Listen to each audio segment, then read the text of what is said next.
9:30 বাজে। দেখো আমি দুধ গরম বসিয়ে দিয়েছি মামামের জন্য। আর মামাম এখন গেছে ওর বড়মার কাছে খেলা করতে। আর এদিকে দেখো ঘরটা এইসবে পুছেছি আর ডাম উঠছে, ডাম না ড্যাম বলে উঠছে বৃষ্টির জন্য। ঘরটা মোটামুটি এই যে বৃষ্টির জন্য জামা কাপড় শুকায়নি, এখানে জড়ো করা। মশারি ফশারি এখনো কিছু তোলা হয়নি। বাইরের অবস্থা দেখেছ? আজকে এত বাসন পড়েছিল, এইসব কাচাকুচি সব বৃষ্টির জন্য কেচে এখানে রাখা আছে।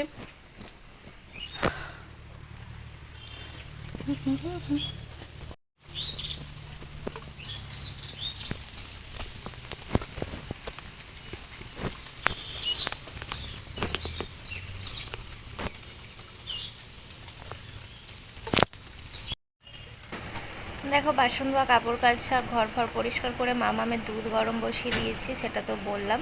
তো সব কিছু কাজ করে আমার স্নানও কিন্তু কমপ্লিট হয়ে গেছে। আর আজকে যেহেতু আমাদের বাড়ি কুটুম আসবে, মানে আমার মা আর ভাই আসবে। ভাই বম্বে থাকতো, 1 বছর পর বাড়ি আসলো, আজকে 2 দিন হবে আসছে। আমার মেয়ে খুবই বায়না করছে, সেই জন্য ওর সাথে দেখা করতে আসবে।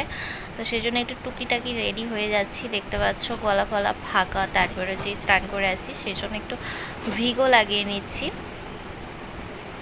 কে কি ভিগো ইউজ করো বলবে। ভিগোটা ইউজ করলে কি হয় বলো তো, তোমার মানে ভিগোটা দেওয়ার পরে তোমার স্কিনে যদি কোনো ময়লা থাকে না, তুমি একটু হাতে করে চাপ মারলে কিন্তু কি সুন্দর উঠে যায় সেই নোংরাগুলো। সেই জন্য আমার স্পেশালি ভিগোটা খুবই ভালো লাগে। আর ভিগোটা মাখার পর অতিরিক্ত ঘাম হয়, ঘাম হয়ে হয়ে মুখের যে ট্যান বা তোমার যে থাকে না, কি বেশ বলে, নোংরা আবর্জনাগুলো যে থাকে ওগুলো কিন্তু উঠে যায়। সবসময় সাবান বা ফেস ওয়াশ করলে কিন্তু অতটাও ময়লা ওঠে না, যেটা আমার মনে হয়। তারপরে আমি একটু টিস্যু দিয়ে গলাটা পরিষ্কার করে নিচ্ছি। মানে সাবান দেওয়ার পরেও যেন আমার মনে হয় গায়ে ময়লা রয়ে গেছে, বিশেষ করে গলায়। কারণ আমার মুখে একটা কালার, গলায় একটা কালার। চুলের অবস্থা দেখেছ? সিরিয়াস বলছি, মানে যখন আমার মেয়ে পেটে ছিল, মানে আমার এটা হচ্ছে 2 অ্যান্ডি বেবি। তো আমার মেয়ে যখন পেটে ছিল ফার্স্ট বেবির সময়, তখন আমার চুল স্কিন খুব সুন্দর হয়ে গিয়েছিল। আমি তখন অনেক ফর্সা হয়ে গিয়েছিলাম, চুলটাও খুব সুন্দর হয়ে গিয়েছিল। চলো বিছানাটার অবস্থা দেখো, বিছানাটা গুছিয়ে নিই। কুটুম যদি হঠাৎ করে চলে আসে তখন কি অবস্থা হবে, সেজন্য আগে থেকে নিয়ে গুছিয়ে রাখি। এই যে আমার ঘরের অবস্থা দেখো। বিছানাটা গোছালে আর এই চেয়ারটা গোছালে ঠিকঠাক হয়ে যাবে, বাট এই যে চেয়ারটা দেখতে পাচ্ছ, এটা আমার কখনো গোছাতে ইচ্ছেই করে না।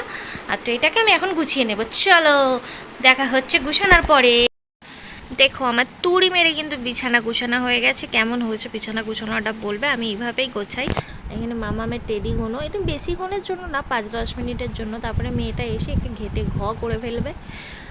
আর দেখতে পাচ্ছ তবু একটু একটু কুচকে আছে, কারণ আমি ঠিকঠাকভাবে পাতিনি, তাড়াতাড়ি করছি কুটুম আসবে বলে। আর এই যে বাইরের আবহাওয়াটা দেখো, বৃষ্টিটা একটু একটু পড়ছে, কিন্তু কিছুক্ষণ পর দেখলাম একদমই থেমে গেছে। তো কালকের দিনটা খুবই ভালো ছিল ওয়েদারটা। দেখা যাক নেক্সট দিন কি হতে পারে বা কী হয়। তারপরে এখানে মা এসে মাছ ফাছ বেছে দিয়েছে। দেখো মাছটা আমিই বেছেছি, মা ধুয়ে দিয়েছে। এখানে হচ্ছে চিচিঙে ভাজা, এখানে আদা রসুনের পেস্ট, আর এখানে হচ্ছে কড়াই পটল ভাজতে দিয়েছি। এখানে আলু পটল ভাজা হয়ে গেছে হাফটা, এখানে মাংসের আলুটাও ভাজা হয়ে গেছে। আর এইদিকে মাংসটা ধুয়ে রেখেছি, আর ওখানে হচ্ছে কাঁকড়া সেই ঘিলুগুনো আছে। আর এই যে লুচি, সব কিছু রেডি মোটামুটি। মাছও কথা বলতে বলতে ভাজা হয়ে গেছে, এবার কাঁকড়াটা ভাজা হচ্ছে। কাঁকড়াটা হচ্ছে আমার ফেভারিট, যখন মা আসে তখন কাঁকড়া নিয়ে আসে। আর আজকে মা কাঁকড়া, মাছ, মাংস সব মাই কিনে এনেছিল। মানে কাঁকড়া কিনতে গিয়েছিল, আর ওখানে মাছ ছিল ভোলা মাছ। যেহেতু আমি কাঁকড়া খেতে ভালোবাসি সেই জন্য আমার কাঁকড়া, ওনার জামাই আবার ভোলা মাছ খেতে ভালোবাসে সেই জন্য ভোলা মাছ। আর মাংসটাও আমার ভালো লাগে, সেজন্য মাংসটাও মা নিয়ে এসেছে। কারণ মা জানে জামাই বাড়িতে নেই, তো মেয়েটা কোথায় যাবে, আমরা হঠাৎ করে যাচ্ছি দুপুরে, সেজন্য মা ওটা ব্যবস্থা করেই এনেছে। সব কিছু সবজি ফবজি কিনে নিয়ে তারপরে এসেছে। তো আমি এবার রান্নাটা চাপিয়ে দিয়েছি, মাকে দেখে ভাতটা চাপিয়ে দিয়েছিলাম, যেহেতু বলে আসেনি, মা আসার পর ভাত হলো। আর আমাদের যেহেতু সকালে রান্না হয়ে যায় সেই জন্য কুটুম এলে ফের দুহারা রান্না করতে হয়।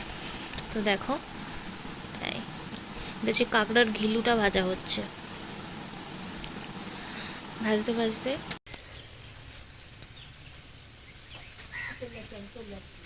হয়নি চান, হয়নি।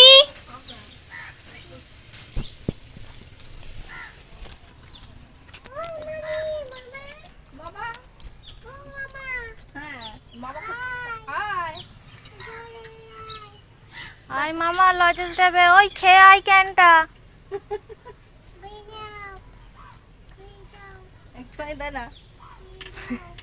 অল্প একটু নিয়ে আয়, তাড়াতাড়ি চান কর না, আজকিন আনছে, আনছিন। ওই তাড়াতাড়ি তাড়াতাড়ি মুখটা রোগড়ে দাও, মুখে লিপস্টিক মেখেছে। তো বম্বে থেকে না আমার সেফ এসেছে, সেফ এসে চিকেন করছে।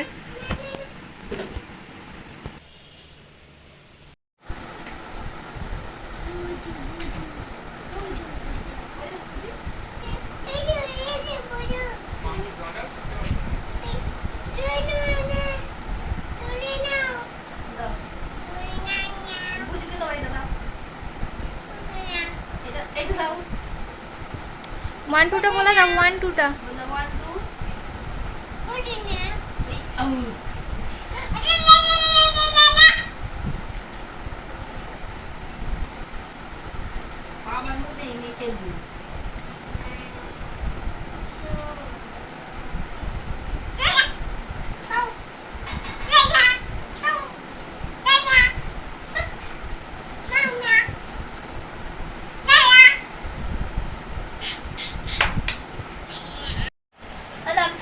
তারপর ভাই একটু কষা মাংস দিল, একটু খেয়ে নিলাম ভাই আমি দুজন মিলে, আর আমার মেয়ে। মা খায়নি, মা বললো তোরা খা।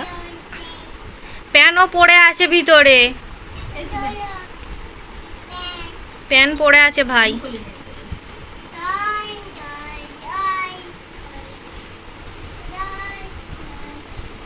দোল দোল দিচ্ছে, তারা তোর কাপড়টাকে এখন দোল দোল করবে।